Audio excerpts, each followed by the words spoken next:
या पीटीआई का हिसाब? यार इतनी छोटी बात, इतनी बड़ी कौमी बातें हो रही हैं, मुल्क की बातें हो रही हैं, तो मेरी ज़ात को लेके खड़े हो गए हो। और मेरी ज़ात को कोई इस चीज़ की परवाह नहीं है। ये आर्टिकल 17 पढ़ लें, जिसने नोटिस दिया है वो ज़रा कानून और आइन पढ़ ले।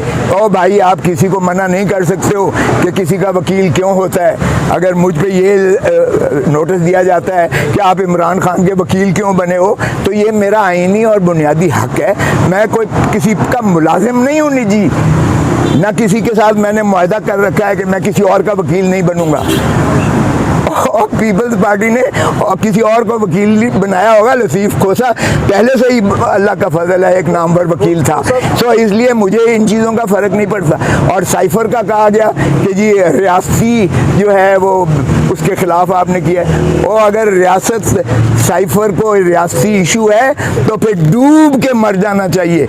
25 करोड़ आवाम की गैरत और हमीयत को जिस डोनाल्ड लू ने ललकारा है, हम उसको रियासती पॉलिसी कह रहे हैं। और रियासती पॉलिसी तो ये होनी चाहिए कि डोनाल्ड लू को आपने जो जवाब दिया है डिमोश, आप तकाजा करें कि इसको हुकूमत अमेरिका इसको बर्खास्त करे, डिसमिस करे और अपने आप को जो है इससे मुबर्रा करेगी इस इल्ज़ाम से, और बजाय इसके कि आप प्राइम मिनिस्टर को चलता करते हो और फिर उसे अंदर कर देते हो। ये रियासती पॉलिसी नहीं हो सकती। दूसरी बात यह है, रियासत अवाम है, अवाम है। अवाम को तो हमने मिट्टी रद्दी की टोकरी में फेंक दिया। अवाम को ज़रा आजमाओ, आज इलेक्शन का ऐलान करो, आज इलेक्शन में अवाम को देखो फिर किसको जो है किसकी ज़मानतें ज़ब्त होती हैं और कौन जो है वो मैसिव मैंडेट लेके पाकिस्तान पर छाता है, ये रियासत किसकी बनती है। तो ये इस तरह के नोटिस से मुझे कोई फ़र्क नहीं पड़ता। आप क्या समझते हैं, पार्टी अब आपने छोड़ दिया या नहीं? दूसरा जरदारी और बिलावल साहब आप पर अभी भी एतमाद करते हैं या पार्टी के अंदर से कोई शरारत कर रहा है? कोर कमेटी में भी हमारी इतलात के मुताबिक आपको बुलाया गया था, वो क्या स्टोरी है इजलास में?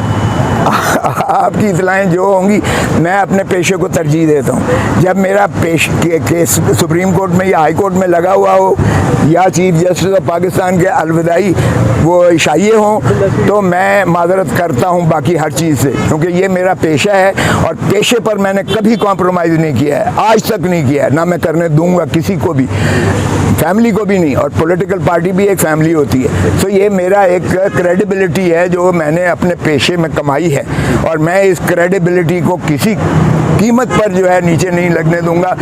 मैं जो इस केस से करता हूँ, मैं दिल से उस केस में घुस जाता हूँ और उसके बाद मैं पैरवी करता हूँ। उसका अल्लाह ही फिर मेरा ज़ामिन होता है और मुझे किसी की परवाह नहीं होती है। चीफ जस्टिस से क्या उम्मीदें हैं सर?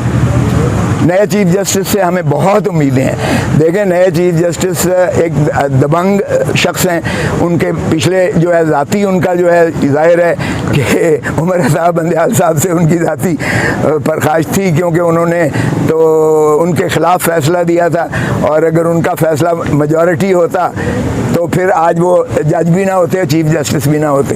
तो फिर ज़ाहिर है इंसान ही होता है। तो उनका जो मैं समझता हूँ वो तलखी ख़त्म हो गई होगी और आज से वो एक जो है दबंग चीफ जस्टिस के तौर पर आएंगे और कौम को भी उनसे बहुत तवक्कुआत हैं कि वो आइन पर अमलदारी करेंगे, बाय द बुक जाएंगे और हमें तवक्को है कि वो सभी को साथ लेकर चलें। लेने से इनकार कर दिया उन्होंने, पीक्स एंड पर्क्स लेने से। बहुत अच्छी बात है, लेकिन ये ड्रामे की हद तक ना हो। ये बात इफ्तिखार चौधरी ने भी कही थी और उसके बाद आखिर में 2 प्लॉट्स लेकर चले गए थे। तो ये जो है अल्लाह करे कि ये इस पर अमलदारी हो, सभी जजेस इसको भी माने। देखें, थोड़े पीक्स एंड प्रिविलेजेस मिलते हैं। इस अवाम बेचारी तो भूख मर रही है, फाकों पर आई हुई है, बिजली के बिल नहीं दे रहे हैं। इनके एक के ज़रा पर्क्स तो देख लें। ये मैं कहता हूँ ब्यूरोक्रेट्स और जो है सरकारी मुलाजिम और जजेस जो हैं, ये बजाय इसके कि अपना बगैर सूद के ये कर्जे लेते रहें, ये इनको चाहिए कि ये अपने प्रिविलेजेस एंड पर्क्स सारे तर्क कर दें तो पाकिस्तान का कर्जा उतर जाता है। अवाम पर बोझ मत डालें, गरीब तर होता चला जा रहा है, मर रहा है। अदालती कार्रवाई पीटीवी पर नशर होने की भी इत्तलात आ रही हैं, इस हवाले से क्या आपको लगता है कि ऐसा होना चाहिए? बहुत अच्छी बात है। मैं कहता हूँ वो ओपन हो, हम तो चाहते हैं ट्रांसपेरेंट हो। जो देखें, इंसाफ वो है जो सबको होता हुआ नजर आना चाहिए। इंसाफ या कोई ऐसी पॉलिसी जो है वो बंद कमरों में नहीं होनी चाहिए। मीडिया के ऊपर से पाबंदी खत्म होनी चाहिए।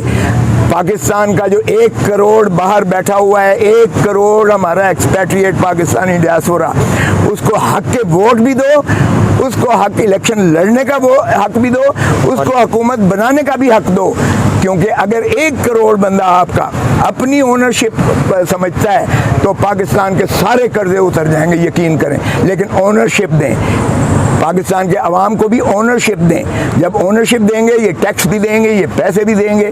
लेकिन अगर इन्हें होगा कि ये पैसा मेरा इनके अल्ले तल्लों पर खर्च होगा, और जब इनको ये बावर होगा तो टैक्स भी नहीं देंगे कि हमारे ऊपर डंडे बरसाएंगे, हमारे ही चादर और चार दीवारी को ये जो है पामाल करेंगे, हमारी ही औरतों को, हमारे ही बच्चों को, बच्चियों को ये उठाकर लेकर जाएंगे, तो अदलिया की तस्दीक करेंगे, अदालत को भी नहीं मानेंगे, तो फिर कौन भाई टैक्स देगा, कौन पैसे लेके आएगा इस मुल्क में। सो मैं समझता हूँ कि आप बहाल करें जमहूरियत को, एतमाद करें अवाम पर, जमहूर है ही इसी का नाम, आइन को बहाल करें, इंशाअल्लाह पाकिस्तान तरक्की करेगा। Thank you. बहुत शुक्रिया जी, थैंक यू।